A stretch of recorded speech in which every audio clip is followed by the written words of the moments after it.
우리가 이번 주일날 기가 막힌 웅덩이에 빠졌을 때 어떻게 하는가에 대해서 우리가 말씀으로 나눴습니다. 그래서 하나님 앞에 우리가 힘들어도 끊임없이 기도하고 하나님께서는 반드시 우리에게 기적을 베푸시며 그 기적으로 인하여서 우리가 기뻐한다라고 지난 주일 설교 말씀으로 저희가 나누었습니다.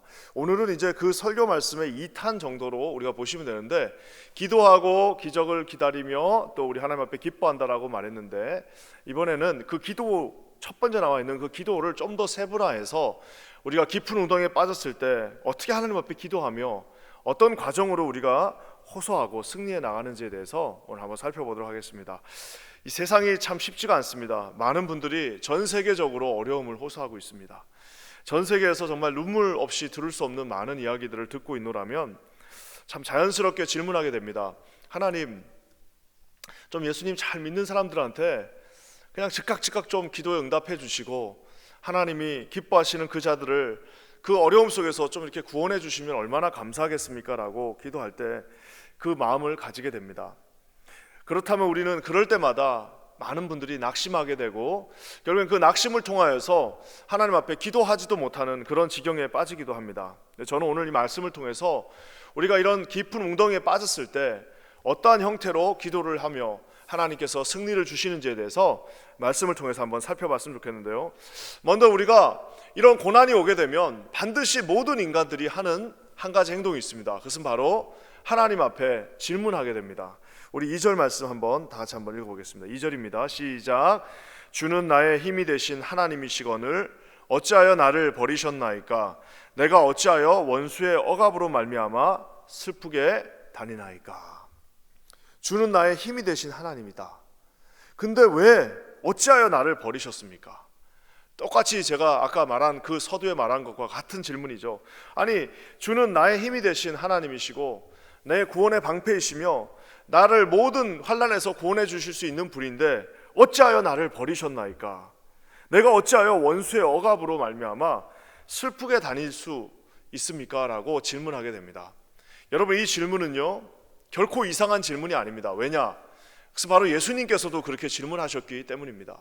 예수 그리스도께서도 십자가를 지시기 전에 어찌하여 내가 이 모든 이 환난을, 이 컵을 내가 하나님 앞에 감당해야겠냐라고 자연스럽게 질문하실 수 있습니다. 어찌하여 아버지여 나를 버리시나이까? 라고 십자가상에서 질문하신 것처럼 십자가를 지시기 전에 질문하셨고 십자가상에서도 하나님 앞에 울부짖으며 나아갔던 것처럼 저와 여러분들이 주님 앞에 이런 고난이 닥칠 때, 이런 알지 못하는 깊은 구덩이에 빠졌을 때 하나님 앞에 자연스럽게 질문할 수 있습니다.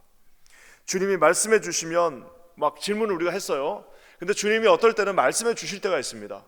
그래, 이러한 이유로 내가 너에게 이런 어려움이 닥쳤다라고 깨닫게 해주실 경우가 있습니다. 그냥 무조건 모르는 경우가 아니라 어떨 때는 그것 때문에 내가 이렇게 됐구나, 어떨 때는 내가 전체를 알 수는 없어도 어렴풋이나마 하나님한테 이런 뜻이 있으시구나라고 깨닫는 경우도 있지만, 어떤 경우에는 전혀 알 수 없는 경우가 있습니다. 정말 완벽한 침묵으로 하나님께서 아무 말씀 안 하시는 경우가 있습니다. 여러분, 그것도 어떤 형태로서는 주님께서 응답을 해주신 거라고 우리가 믿을 수 있습니다. 주께서 우리에게 답을 주셔도 응답이고 답이 없어도 그 또한 응답이라는 사실을 우리가 결국에는 깨닫게 된다는 사실입니다. 저는 하나님 앞에 질문하는 것이 나쁘다고 생각하지 않습니다.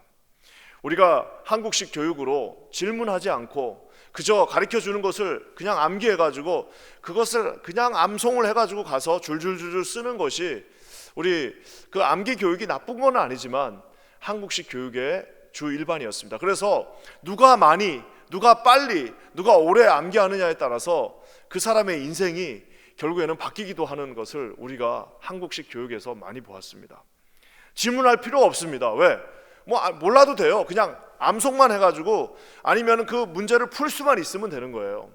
과정은 아무 의미가 없고 그저 여러 가지 그 형태를 암송해서 가서 줄줄줄줄 누가 그거를 빨리 잘 이쁘게 쓰느냐에 따라서 점수가 결정되는 것이 대부분의 교육의 방법이었습니다. 하지만 우리가 그런 세상의 지식은 암송해서 할 수 있다 하지만 하나님 앞에 이 모든 세상의 이런 문제들과 질문들을 하지 않을 수가 없습니다. 만약 그 질문을 하지 않으면 그것이 바로 맹목적으로 아무런 의미 없이 그저 아무런 생각 없이 우리가 예수님을 믿을 수도 있다는 사실입니다. 저는 하나님 앞에 우리가 솔직하게 주님, 왜 제 삶에 이런 어려움이 있습니까? 하나님, 왜 나에게 이런 고통이 있는 것입니까? 라고 물을 수 있다라고 생각합니다. 우리가 태도만 하나님 앞에 막 불손하게 버릇없이 그저 그냥 근본 없이 묻는 그런 질문이 아니라 하나님 앞에 예의를 갖추지만 주님은 좋으신 분이신데 어떻게 나에게 이런 일이 있을 수 있습니까? 하나님, 도대체 이 이야기는, 이 일은 왜 내 삶에 일어나는 것입니까? 라고 저와 여러분이 질문할 수 있습니다. 오늘 이 시편의 기자도 주님은 나의 하나님이 되시거늘, 아주 공손하게 먼저 주님은 나의 하나님이 되시거늘 왜 이런 일들이 일어나는 겁니까? 라고 정말 궁금해서, 정말 알지 못해서 묻고 있습니다. 저는 오늘날 우리에게 닥친 이 어려움에 대해서 저 역시 늘 매일매일 묻고 있습니다. 하나님, 도대체 그 일이 왜 그날 일어난 겁니까? 하나님, 도대체 이 일이 왜 나에게 일어나는 겁니까? 하나님, 도대체 저렇게 잘 예수 그리스도 안에 나 있는 사람에게 왜 이 고통이 닥치는 겁니까? 라고 기도할 때 항상 이 질문을 우리가 가지고 나갈 수 있습니다. 저는 하나님께서 이것을 무슨 막 버릇없다라고 하시면서 내치시는 분이 아니라 그 질문을 함으로 인하여서 우리가 그 두 번째 단계로 나갈 수 있다라는 사실입니다. 질문하는 그에게 하나님께서 주시는 축복이 있습니다. 우리 4절 말씀, 3절 말씀, 4절 말씀 우리 함께 한번 읽겠습니다. 3절과 4절입니다. 시작. 주의 빛과 주의 진리를 보내시어 나를 인도하시고 주의 거룩한 산과 주께서 계시는 곳에 이르게 하소서. 그런즉 내가 하나님의 제단에 나아가 나의 큰 기쁨의 하나님께 이르리이다. 하나님이여, 나의 하나님이여, 내가 수금으로 주를 찬양하리이다. 하나님 앞에 솔직하게 질문하고 나니까 여기 뭐라고 나와 있습니까? 주의 빛과 주의 진리를 보내시어. 기도문이지만 결국엔 하나님이 이렇게 해주십니다. 주의 빛과 주의 진리를 보내시어 나를 인도하소서라고 오늘 이 시편의 기자가 기도문으로 호소하고 있습니다. 주의 빛과 주의 진리, 즉 성령께서 기도하는 그 자에게, 정말 진심을 다해서 하나님을 찾고 하나님 앞에 질문하는 그 자에게 성령의 그 빛을 보내주셔서 우리를 인도하시고 우리를 그 거룩한 주님의 계시는 그 산으로 인도해 주신다고 오늘 말씀이 말하고 있습니다. 성령 앞에서 기도하기로 작정하고 하나님 앞에 무릎을 꿇고 아무리 우리가 구덩이에 빠져 있더라도 하나님 앞에 질문을 통하여 하나님과 접촉하며 하나님을 초청하고 하나님 앞에 묻고 그 기다리는 자에게 오늘 주님께서 주의 빛과 주의 진리를 보내셔서 우리를 그 안으로, 어떤 안입니까? 주의 거룩한 산과 주께서 계시는 그곳으로 이르게 하신다라고 말씀하고 계십니다. 저는 이 4절 말씀에 참 많은 은혜를 받았습니다. 그런즉 내가 하나님의 제단에 나아가 큰 기쁨의 하나님께 이른다라고 이 시편 기자가 불과 2절 만에 처음에는 질문하고 도대체 왜 이런 일이 있습니까? 라고 호소하고 하나님 앞에 울부짖으며 나갔는데 하나님의 성령의 빛이 그를 하나님이 계신 그 제단으로 인도하는 그 순간 나의 큰 기쁨의 하나님께 이른다라고 그가 말하고 있습니다. 많은 분들이 처음에는 새벽 예배도 그렇습니다. 나와서 기도하면 그저 울면서 시작합니다. 하나님, 저를 좀 도와주십시오. 하나님, 나 이거 정말 도저히 너무 힘들어서 감당할 수가 없습니다. 하나님, 왜 이런 일들이, 왜 이런 고통들이 일어납니까? 라고 질문하며 시작하지만 어느덧 우리가 하나님 앞에 한 10분이고 20분이고 기도하면서 질문하다가도 시간이 지나면서 말로 형언할 수 없는 주님이 주시는 그 안정감과 하나님께서 말로 형언할 수 없는 주께서 주시는 기쁨이 우리 가운데 있다는 사실입니다. 결국에는 모든 기도는 처음에 탄식으로 시작하지만, 고통으로 시작하지만, 호소로 시작하지만 하나님 앞에 어떻게 보면 불평과 주님 앞에 왜 이러십니까? 라고 하는 그 강한 의문과 질문으로 시작하지만 결국 모든 기도는 어떻게 끝이 납니까? 내가 수금으로 주를 찬양하리라. 4절 후반부에 내가 수금으로 주를 찬양하리라. 왜 그렇습니까? 하나님께서 성령을 통하여서 우리에게 주님의 존전 앞에, 주께서 계시는 이 성전 앞에 인도하시는 순간 결국에 우리 피조물 된 저와 여러분은 주님을 감사함으로 찬양할 수밖에 없다라는 사실입니다. 눈물로 호소했지만 결국에 마지막에는 우리가 기쁨으로 주님을 찬양할 수 있게 된다는 사실입니다. 저는 이 말씀을 묵상하고 어제 하루 종일 주님 앞에 나아가면서 이사야 61장의 말씀이 생각났습니다. 우리가 옛날에 찬양도 많이 했습니다. 제 대신 화관을 내게, 슬픔 대신 희락을, 그 찬양 있지 않습니까? 우리가 이 이사야 61장의 말씀을 보면 이사야 전체도 그렇습니다. 그 처음에 보면 고난과 고통에 대한 호소와 울부짖음이었는데 이사야가 끝날 즈음 60장이 넘어가면서 이제는 뭐예요?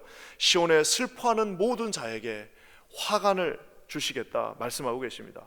제가 대신하여서 기쁨의 기름이 된다라고 말씀하시고, 슬픔을 대신하여 찬양의 옷을 주시며 근심을 대신하여 의의 나무 곧 영광에 나타날 자가 된다라고 오늘 주님이 약속해 주십니다.